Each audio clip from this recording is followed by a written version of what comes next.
screens, this is what a soundstage looks like once all the sets been cleared out. Kind of looks like a giant empty warehouse. That's essentially what these sound stages are, except they're about 98% soundproof. The walls of a soundstage are about 3 to 4 times thicker than your average building, which is a good thing because some of the sound stages that we house in our front lot are mere steps away from our theme park. On our right-hand side is the back of Super Nintendo World, the newest addition to Universal Studios Hollywood.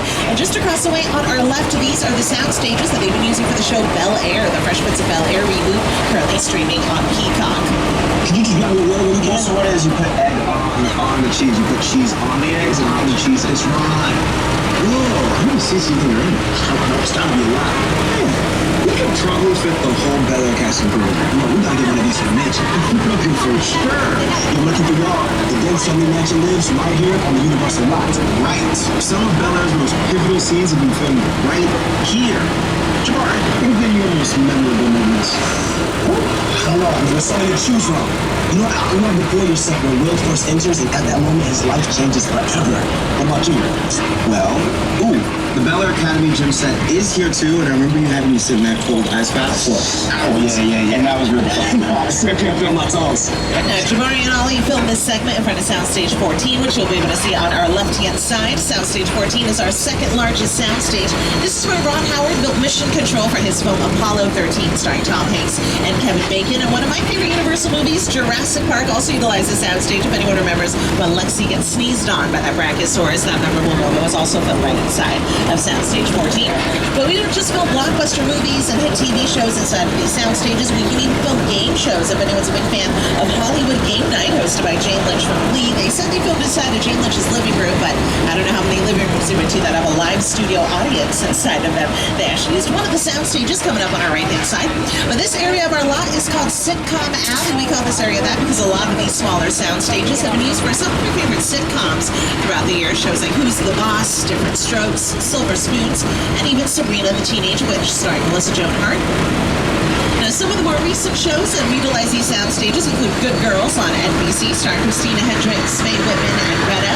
Gaslit on Stars with Julia Roberts and Dan Stevens, as well as Never Have I Ever on Netflix, created by Mindy Kaling from The Office. In fact, when they're filming Never Have I Ever inside of these sound stages, see this parking lot on our left-hand side? It's usually filled with their trailers. Now, trailers in Hollywood are used as dressing rooms for the actors. This is where they get into hair, makeup, and costume before they start filming for the day.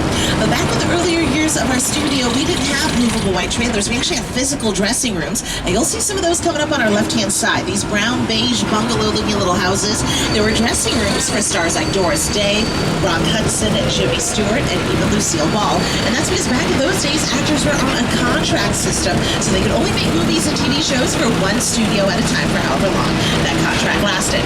Well, nowadays, actors can make movies and TV shows for pretty much any studio in town, which is why these buildings have now been converted into production offices for some of Hollywood's top writers, producers, and directors. We're passing Dwayne "The Rock" Johnson's production company on our left-hand side. These are the offices for $7.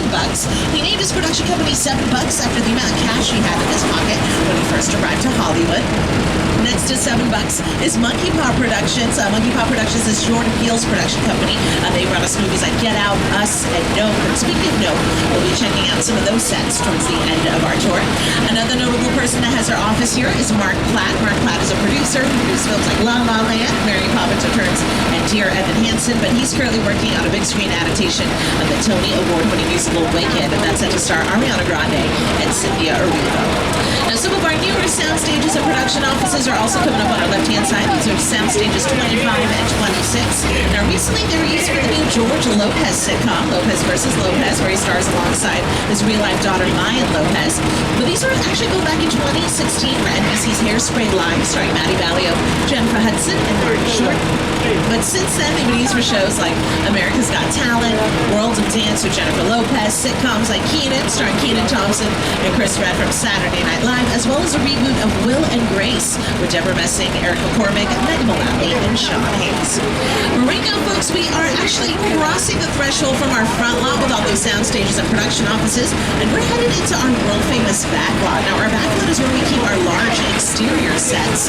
The area that we're headed into right now is called our Metro sets, and our Metro sets it's going to double as any major metropolitan area in the world.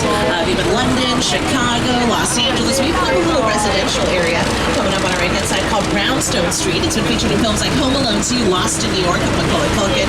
You may remember Macaulay Culkin dropping bricks on Joe Pesci's head from the third story. It's also where they filmed this scene from Bruce Almighty with Jim Carrey. Place the door! Inside bad, outside good. Inside bad, outside good.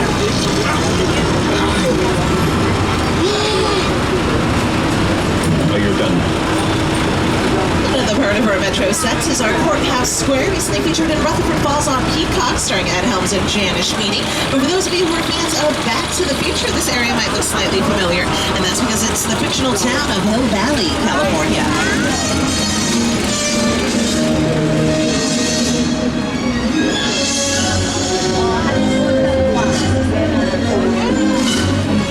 A lot of you are thinking, you're looking at your screens and you're looking at that building going, wait a minute, that doesn't look exactly like the clock tower from Back to the Future. Well, that's because it became so iconic and recognizable. The filmmakers built that red brick facade all around it, just so that future projects, this area didn't look so much like the town from the Back to the Future franchise. But the original columns of that clock tower are just behind that brick facade. In fact, the doors are kind of open today. Try to get a peek in between those open doors. You maybe get a glimpse of those original gray columns that you're seeing up on your screens.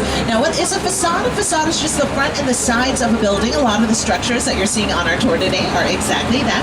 Now, I know the buildings look like they're made out of brick and stone and cement, but they're actually made out of materials like fiberglass, plywood, plaster, and even plastic. But let's say you need a big